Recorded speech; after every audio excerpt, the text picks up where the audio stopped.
Assalamualaikum warahmatullahi wabarakatuh. Perkenalkan, nama saya Ali Mulia Pratama dari kelas 3C dengan NIM 234162612013. Di sini saya akan menjelaskan tentang penyajian frekuensi berkelompok linear. Jadi berikut data yang terakhir dari bulan April dan sisa stok bulan Maret. Ini itu persediaan harian. Jadi pemakaian ini adalah bahan penolong yang telah digunakan untuk produksi, bahan penolong yang berusaha mendengar lautan. Terus sebelum membuat frekuensi kelompok atau frekuensi untuk lingkaran, kita harus tahu dulu nilai kemungkinan terbesar dari data tersebut serta jumlah data untuk menghitung jangkauan. Setelah kita ketahui nilainya, maka dikurangi untuk nilai terbesar dan terkecil. Masukkan untuk koefisien. Rumusnya ini adalah pasti yang tidak bisa digabungkan. Terus setelah melakukan perhitungan, maka didapat jangkauan sama dengan ini adalah maka jangkauan dikali linear dibagi koefisien, di mana kita mencari sisa persediaan ini adalah 1868 dibagi 1250, maka hasilnya 3107 sampai seterusnya. Selanjutnya itu kita mencari frekuensi, di mana frekuensi tersebut, jadi frekuensi adalah jumlah antara nilai tersebut. Biasanya kan ini kan juga, jadi di sini dari itu kita cari dari sini, maka hasilnya 2 dan seterusnya. Berikut ini diagram dari saya Bapak Presiden. Cukup sekian, terima kasih. Wassalamualaikum warahmatullahi wabarakatuh. Assalamualaikum warahmatullahi wabarakatuh. Perkenalkan, saya dari FM23C dengan NIM 23416261201032. Itu saya akan menjelaskan tentang data perusahaan. Di sini ada data dari frekuensi berkelompok yang benar. Setelah menemukan data penyajian, kita akan mencari data rata-rata atau mean data. Nah, caranya sebagai berikut. Angka dari tabel pertama itu ditambah lalu dibagi 2, dapatlah hasil dari X1 ini. Berikut sampai tabel pengetahuan. Nah, setelah mendapatkan hasil dari X1 dan X1 ini, kita lanjut untuk mencari X1 dan X1. Caranya, semua data dituliskan. Untuk mencari X1 dan X1, caranya adalah X1 dikali X1 lalu didapatkan hasilnya. Buat dengan sampai data yang paling terakhir. Setelah datanya didapatkan, semua datanya dijumlahkan lalu dapatlah hasil ini. Nah, ini adalah rata dan rumus dari rata-rata tersebut. Yang pertama, ini ada X sigma F1 X1 dibagi sigma X1. Nah, ini hasil dari ujung tadi ya, yang bawah dibagi dari data 30 dari X1. Hasilnya yang didapat 4719,5.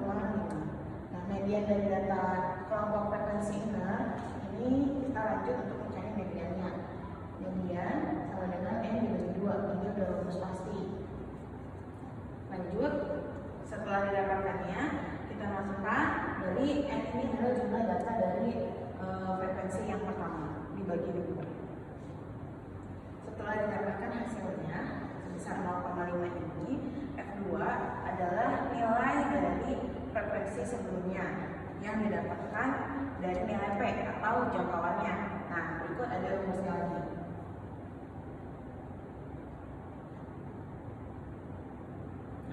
Ini tinggal masukin aja, rumusnya diubah jadi median sama dengan D plus T setengah N dikurangi F dibagi F lagi. Rumusnya adalah rumus yang pasti.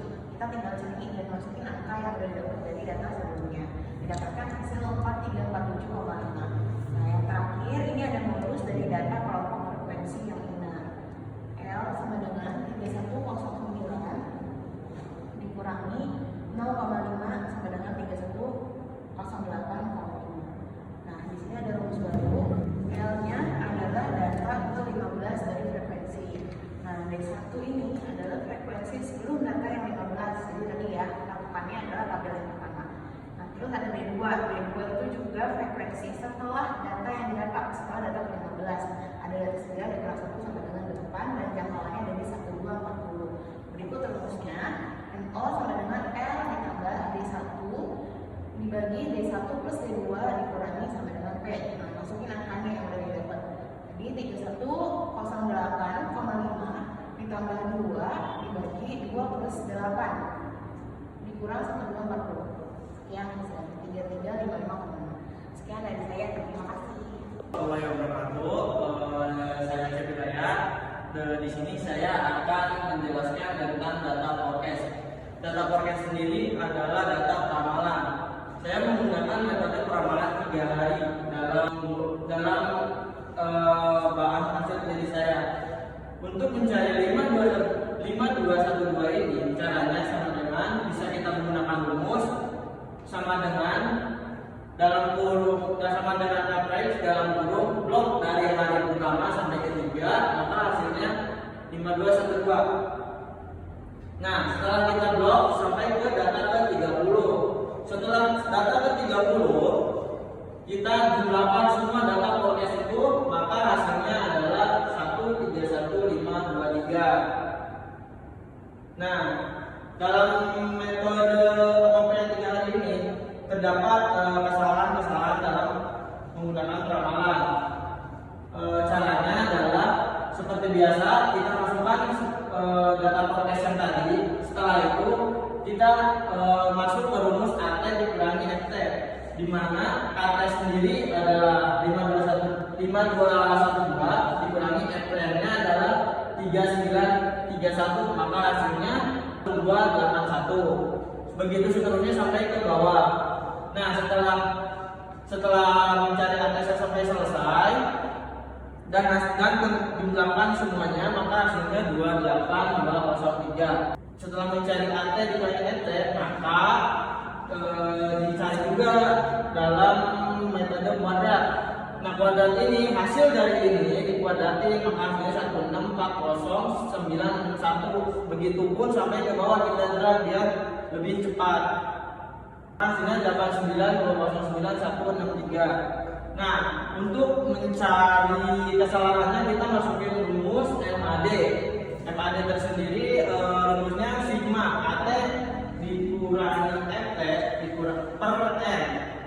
AT ini dibagi 30, maka hasilnya 22,7. Begitupun MSE atau data yang kedua, sama juga rumusnya dibagi N, maka hasilnya 15458,7. Untuk kedua, saya juga menggunakan metode peramalan 5 hari moving average untuk sebagai perbandingan antara peramalan 3 hari dan peramalan 5 hari.